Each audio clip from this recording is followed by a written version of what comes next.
Hi guys, welcome to Asad Academic Notes, IR Notes and Lecture Notes IR. It's a Facebook page and today we're going to discuss Masters of International Relations previous paper and it is paper number 3, Foreign Policy Analysis, and we're going to discuss question number 8, critically examine war as an instrument of foreign policy in contemporary world. So we're going to start with the definition. War is an instrument of foreign policy.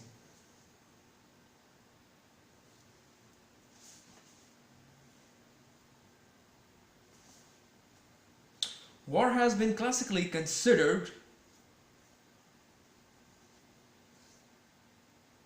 as one of the main instruments of foreign policy.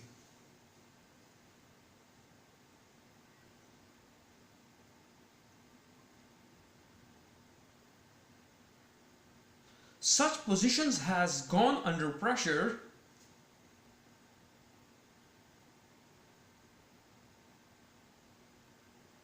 in recent times. The use of war as an instrument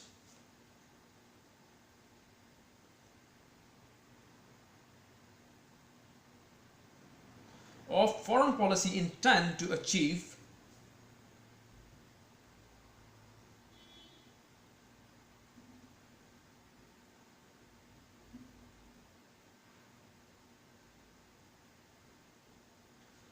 foreign policy objectives by the coercion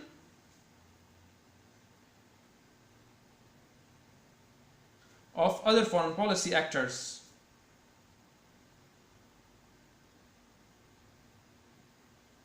Achieved by the use of military force upon them.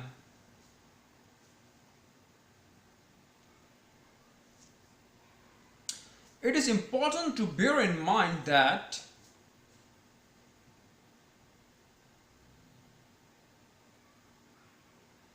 unlike other foreign policy instruments,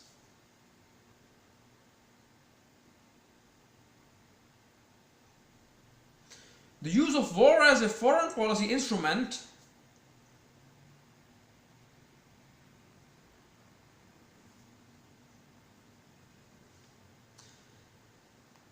entails an enormous amount of risk and cost.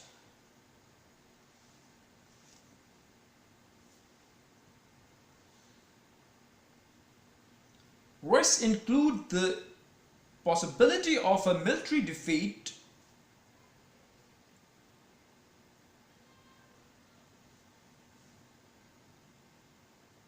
which would render impossible the achievement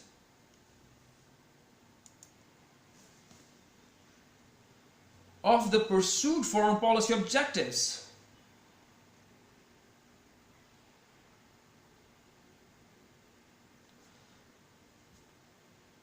Compromise other foreign policy interests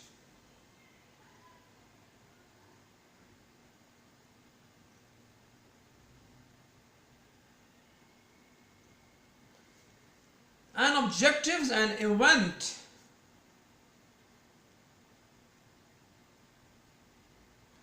but at stake vital interest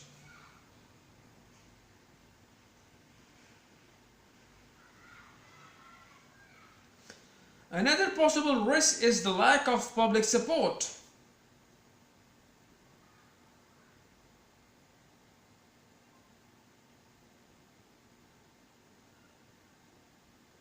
For the war effort, ultimately leading to the demise of a government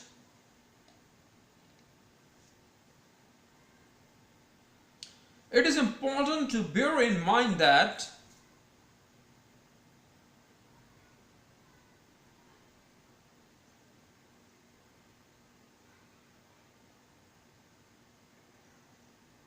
under international law, war is a legitimate course of action, even it is confined to self-defense.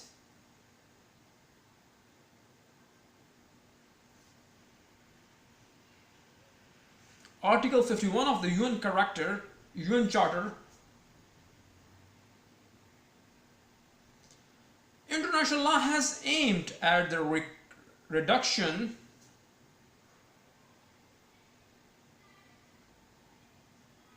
of the human and economic costs of war.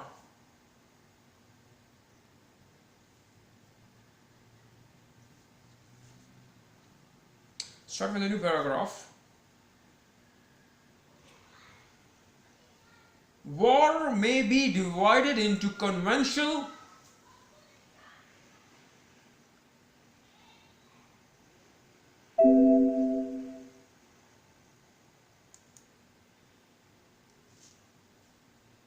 open warfare with the use of conventional weapons,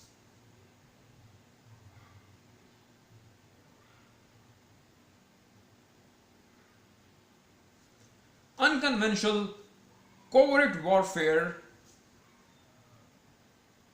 or with the use of non-conventional weapons.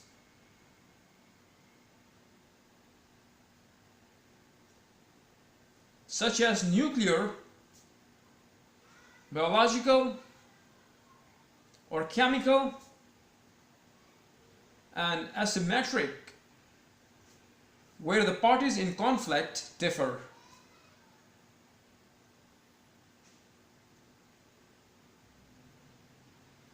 Greatly in their military capabilities.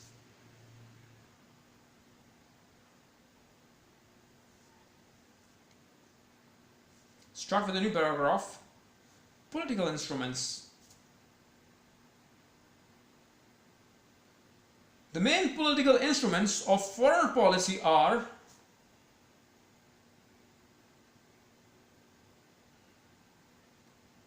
mainly diplomacy and international alliances and organizations.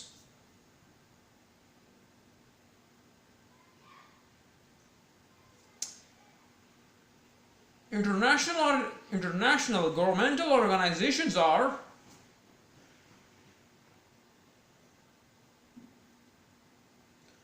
created elsewhere, so they will not be dealt with here.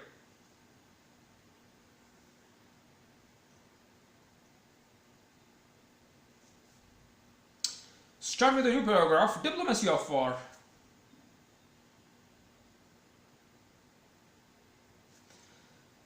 Diplomacy of war is considered to be the main element of foreign policy.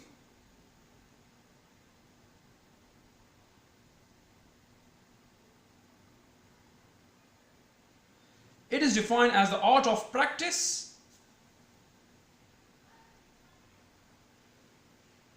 of conducting international relations.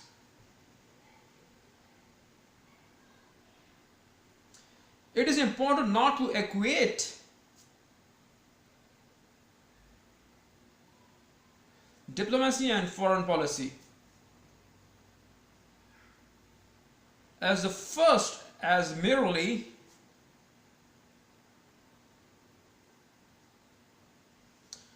one of the instruments for the advancement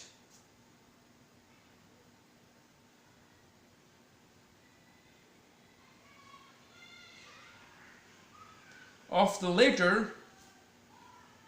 The use of diplomacy includes arbitration, either informal, where a group of diplomats is gathered to hear all sides of an issue and come to decision based on international law.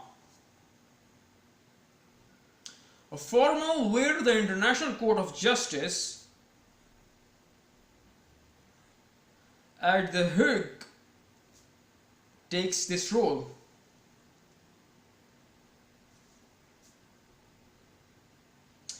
International conferences international conferences where solutions are found on the basis of political discussion without much resort to international law, negotiations without the formalities of a conference, informal diplomacy,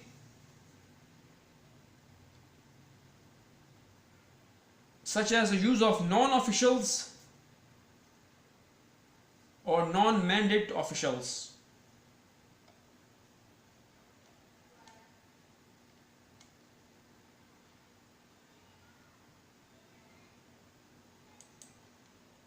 Start with a new paragraph. Economics instruments.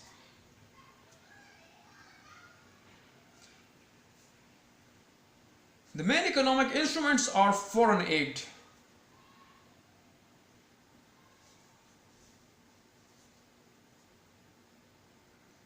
foreign economic policy,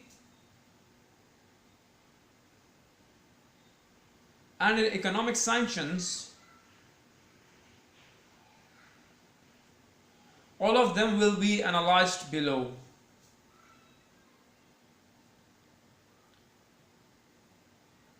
Start with a new paragraph, foreign aid.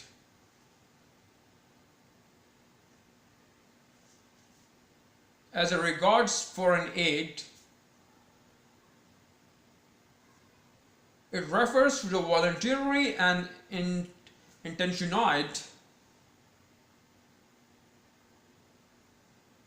transfer of resources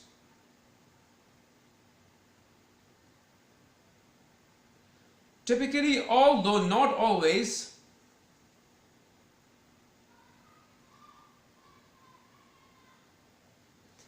from one state donor to another recipient.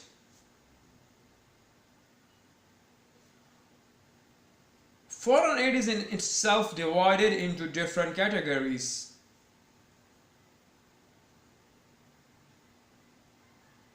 Depending on the objective pursued by the use of the transferred resources, and which include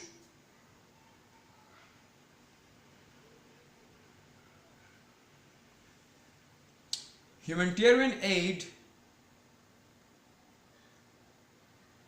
to relieve human suffering during and after man-made or natural disasters.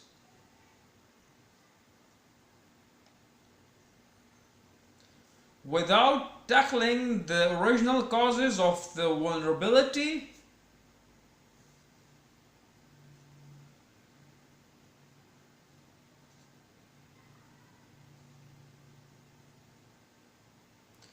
development aid to contribute to the economic and social development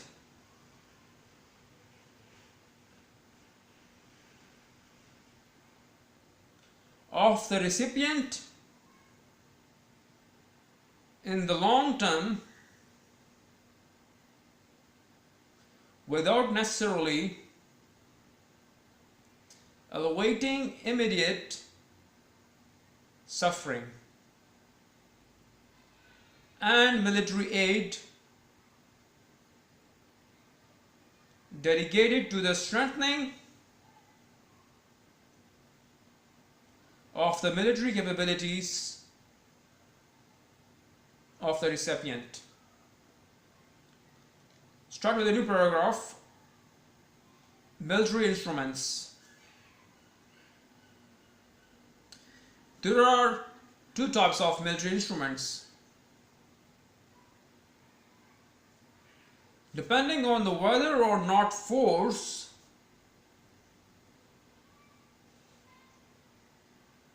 is actually used. When this is the case, we talk about warfare, whereas it force is not use we talk.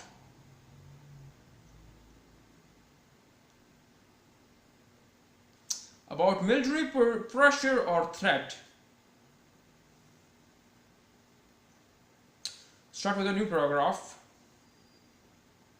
Military pressure. Military pressure is defined as the threat of use of military force by a foreign policy actor against another foreign policy actor.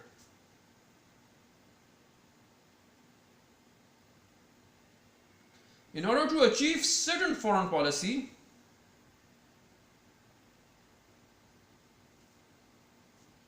objectives and without having to use actual military force.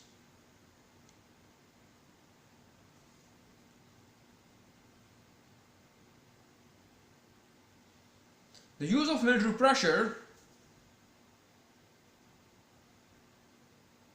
has provided accurate, efficient in researching foreign policy objectives, avoiding more damaging conflict, and maintaining peace at large. It nevertheless until high risks such as that of escalating a conflict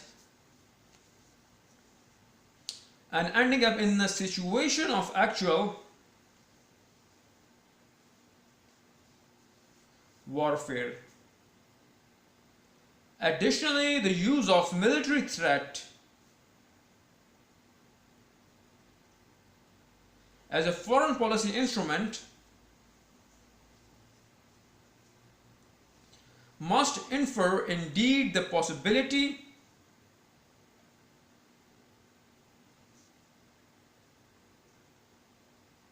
of actual warfare in order to be efficient.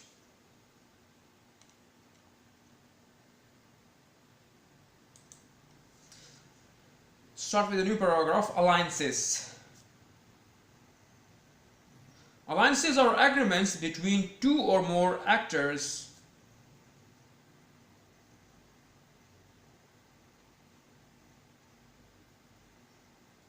of foreign policy to cooperate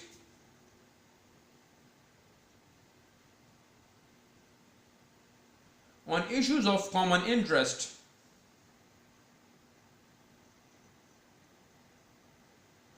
Alliances can be open when publicly known and covert when maintained secret.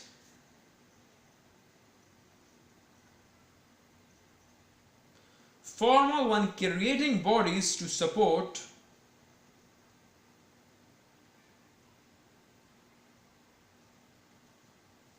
and manage them, and informal when no structures are created and refer to security or other matters.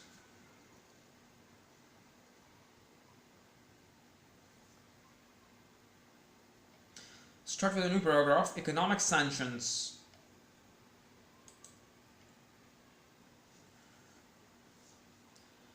Economic sanctions are typically coercive,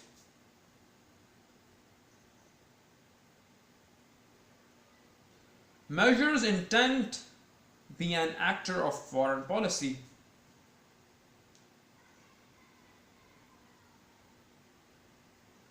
Imposer, the sanctioning actor, the cause economic damage to another actor of foreign policy,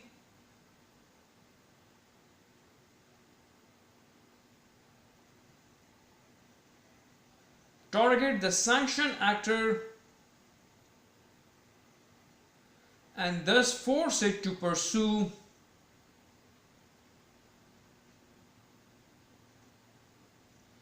a certain course of action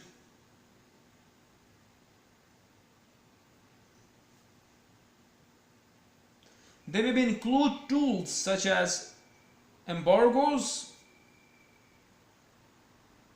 boycotts, freezing of funds and assets, and other trade of economic restrictions, and may be bilateral or multilateral.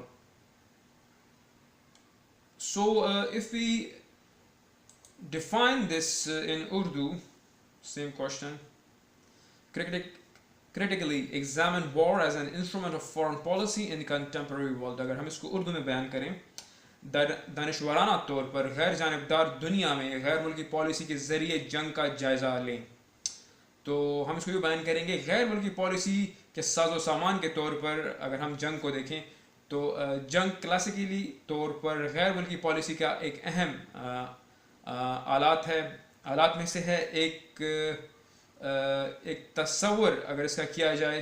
और हालांकि इस हाल में हालिया दौरों में जो दबाव है या हम पर दबाव डाला जाता है, कौमों पर दबाव डाला जाता है खारजा पॉलिसी के ज़रिए या जंग का इस्तेमाल या दीगर खारजा पॉलिसी के इदारों के ज़रिए, और जो खिलाफ वर्जी की जाती है या खारजा पॉलिसी के मकासद को हासिल करने के लिए जो लोग इरादा रखते हैं, जिन पर फ़ौजी क़ुव्वत का इस्तेमाल किया जाता है या उससे हासिल होती है, तो जहन में बर्दाश्त करना ज़रूरी है कि गैर मुल्की पॉलिसी साजों के बरअक्स गैर मुल्की पॉलिसी साजी के तौर पर जंग का इस्तेमाल एक बहुत बड़ा ख़तरा है, और जो उस पर लागत आती है या उस पर जो ख़तरात लागू होते हैं, उन ख़तरात में से फ़ौजी शिकस्त का इम्कान शामिल होता है ज़्यादातर, जिससे गैर मुल्की पॉलिसियों के हसूल की कामयाबी नामुमकिन है।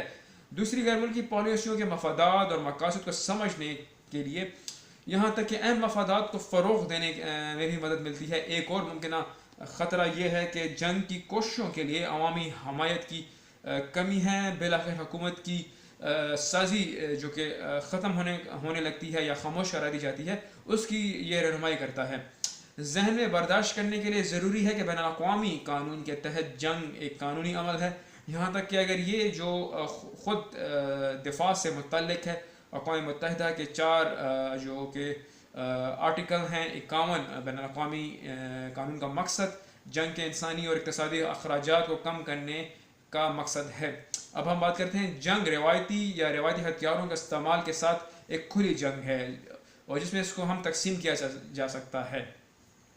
गैर रवायती खुफिया जंग या गैर रवायती हथियारों का इस्तेमाल के साथ साथ जो जोहरी या जो हथियार हैं या कीमियाई हथियार हैं या एटमी हथियार हैं, या जहाँ तनाज़े में जमातों में इख्तलाफ होता है या 2 पॉलिटिकल पार्टी में इख्तलाफ होता है, और उनकी फ़ौजी सलाहियतों में भी बुरुका लाई जाती हैं। अब हम बात करते हैं सियासी साजो सामान। खारजा पॉलिसी के अहम सियासी वसाइल बुनियादी तौर पर सफारतकारी और बैन अक़वामी इत्तेहादियों और तंजीमें हैं। बैन अक़वामी सरकारी इदारों को कहीं और इलाज के लिए इस्तेमाल नहीं किया जाता या इस्तेमाल नहीं किया जाता और मकासद के लिए, लिहाजा वो यहाँ से निमटने के लिए एक कोशिश करती है, एक कार्रवाई करती हैं। अब हम बात करते हैं डिप्लोमेसी की। डिप्लोमेसी खारजा पॉलिसी का बुनियादी अंसर तस्वर किया जाता है। यह बैन अक़वामी ताल्लुकात को मुनज़्ज़म करने का आर्ट है, यह अमल के तौर पर बयान किया जाता है। यह ज़रूरी है कि डिप्लोमेसी और खारजा पॉलिसी की मुसाबिकत जो है, जिसका सबसे पहले सिर्फ इख्तिताम की तरक्की के लिए एक आलात में से एक अहम जुज़ है। डिप्लोमेसी का इस्तेमाल सालिसी या तो गैर रस्मी या जहाँ एक सफारत खाने का एक ग्रुप के तमाम पहलुओं को सुनने के लिए जमा किया जाता है, उनके मसाइल को आगे बरोकार रहने के लिए हल करने के लिए किया जाता है। इन मसाइल में बैन अक़वामी कानून की बुनियाद पर एक फ़ैसले पर जो लोग अपना सोच और राय रखते हैं, या रस्मी तौर पर जहाँ हॉग में जस्टिस या बैन अक़वामी कोर्ट हॉग जो कि नीदरलैंड का एक शहर है, कैपिटल है, जो बैन अक़वामी कोर्ट का किरदार अदा करता है। बैन अक़वामी कॉन्फ्रेंस जहाँ हल सियासी बहस की بنیاد پائی جاتی ہے، بین الاقوامی قانون کے لیے بہت زیادہ سہولت کے بغیر مذاکرات کسی کانفرنس کی رسمی اداروں کے بغیر یا غیر رسمی سفارتکاری جیسے غیر سرکاری یا غیر ذمہ دارانہ حکام کا استعمال اس میں ممکن ہوتا ہے. اگر ہم اس کا دوسرا پیراگراف دیکھیں جس میں اقتصادی ساز و سامان کے بارے میں بات کیا گیا ہے، اکنامکس انسٹرومنٹس، اہم اقتصادی وسائل غیر ملکی امداد، غیر ملکی اقتصادی پالیسی اور اقتصادی پابندیاں ہیں. ان سب کو ذیل میں تجزیہ کیا جاتا ہے، جو کہ مثال کے طور پر غیر ملکی امداد کے حوالے سے یہ وسائل کی رضاکارانہ اور ارادہ شدہ منتقلی سے متعلق ہے. عام طور پر اگرچہ ہمیشہ ایک ریاست ڈونر سے دوسرے وصول کنندہ جو کہ ایک ایسا آپ کی ایک تنظیم ہے جو کہ ملک کی جو غربت کو کم کرنے کے لیے یا اہم کام سر انجام دینے کے لیے بروکار لاتے ہیں اپنے وسائل کو، وہ ڈونر کہلاتے ہیں، جس میں سے آپ کی بہت سی انجمن ہیں جو این جی اوز کہلاتی ہیں. اور وصول کنندہ وہ لوگ ہوتے ہیں جو تھرڈ ملک غریب ممالک ہوتے ہیں جن میں بنیادی وسائل کی کمی ہوتی ہے. تو ان جیسے لوگوں کو یہ اپنی جتنی بھی وسائل فراہم کرتے ہیں. غیر ملکی امداد خود مختار طور پر منتقل شدہ وسائل کو استعمال سے متعلق مقصد پر منحصر ہے اور بشمول بشرطیہ امداد انسانی ساختہ یا قدرتی آفتوں کے بعد یا اس کے بعد خطرے کے اصل سبب سے نمٹنے کے بغیر انسانی مصیبت کو دور کرنے کے لیے مختلف حصوں میں تقسیم کیا جاتا ہے. مطلب یہ آپ کے مغربی ممالک سے آپ کو امداد حاصل ہوتی ہے تو وہ چھوٹے چھوٹے شہروں میں تقسیم ہو جاتی ہے. وقت کے ساتھ ساتھ اگر قدرتی آفات ہیں جس میں طوفان، شدید بارشیں، سیلاب، پانی وغیرہ، یا پھر قدرتی آفات ہو گئیں یا اس میں زلزلے شامل آپ کے ہو گئے اور یا قحط سالی ہو گئی یا زیادہ تر معاشی بحران جس میں بیان کیا جاتا ہے. اب ہم بات کرتے ہیں ترقیاتی مدد. طویل عرصے تک وصول کنندہ کے معاشی اور سماجی ترقی میں حصہ لینے کے بغیر فوری طور پر تکلیف کم کرنے کے بغیر اور فوجی امداد وصول کنندہ کی فوجی صلاحیتوں کو مضبوط بنانے کے لیے وقف کیے جاتے ہیں یا اس کے لیے منحصر ہوتے ہیں. مطلب جتنی بھی آپ فوجی امداد، مطلب آپ کی ایک ملٹری آپریشنز ہوتے ہیں جس میں آپ فوج امداد اسی جتنی بھی بین الاقوامی تنظیمیں ان کا حصہ بنتے ہیں اور فوج کا ایک بڑا ایک وسیع اس میں حصہ رہتا ہے امداد آپ کو پہنچانے میں. 2005 کے زلزلے میں پاکستانی فوج نے ایک بڑا اہم کلیدی کردار ادا کیا تھا. اپنے تمام جتنے بھی ملک کے یا جو باشندے تھے ان کو ایسا ایک مشترکہ طریقے سے انہوں نے وسائل فراہم کیے اور ایسی جگہوں تک سامان پہنچایا خورد و نوش کا کہ جہاں تک عام لوگوں کا سفر کرنا مشکل تھا. اور یہ پاکستان آرمی کی مطلب ایک بہت بڑی ایک ہمارے لیے ایک مثال ہے کہ وہ ملک کی بقا کے لیے ہر وقت پرجوش اور ہر وقت مصروف رہتے ہیں. اب ہم بات کرتے ہیں فوجی ساز و سامان کی. 2 قسم کے فوجی آلات ہیں، اس پر منحصر ہیں کہ اصل میں اس کو کیسے استعمال کیا جاتا ہے. جب یہ معاملہ ہے تو ہم جنگ کے بارے میں بات کرتے ہیں، لیکن اگر آپ قوت استعمال نہیں ہوتی تو ہم فوجی دباؤ یا خطرے کے بارے میں بات کرتے ہیں. اب ہم جس میں آپ کا فوجی دباؤ شامل ہے. فوجی دباؤ کو ایک غیر ملکی پالیسی کا ادارہ ہے یا لوگوں کا ایک سوچ ہے جس کے خلاف ایک غیر ملکی پالیسی کا جو باشندہ ہے یا لوگ ہیں اس کی طرف سے فوجی طاقت کے استعمال کے خطرے کے طور پر بیان کرتے ہیں، جو کچھ غیر ملکی پالیسی کا مقاصد کو حاصل کرنے اور حقیقی فوجی طاقت کو استعمال کرنے کے لیے بیان کیا جاتا ہے. اب ہم بات کرتے ہیں فوجی دباؤ کا استعمال غیر ملکی پالیسی کے مقصد تک پہنچنے یا بڑے نقصان پر یا زیادہ نقصان دہ تنازع سے کیسے بچا جائے یا اس کو روکا جائے اور امن کو برقرار رکھا جائے یا رکھنے میں بہت مؤثر ثابت ہوتا ہے. اس کے باوجود اعلیٰ خطرات میں اضافہ ہوتا ہے جیسے کہ تنازعات کو بھی بڑھانے اور حقیقی جنگ کی صورتحال میں جو اگر ختم ہونے کی پیشن گوئی ہوتی ہے. اضافی طور پر غیر ملکی پالیسی کے آلے کے طور پر فوجی خطرے کا استعمال لازمی طور پر مؤثر ثابت ہونے کے لیے اصل جنگ کا امکان ثابت ہوتا ہے. تو لہٰذا اب ہم لوگوں کا لیکچر یہاں پہ ختم ہوا ہے. بہت بہت شکریہ. اپنی فیس بک پہ ہمیں اپنی رائے سے ضرور آگاہ کیجیے گا اور پوسٹ اور کامنٹ اور لائک ضرور کیجیے گا. بہت بہت شکریہ.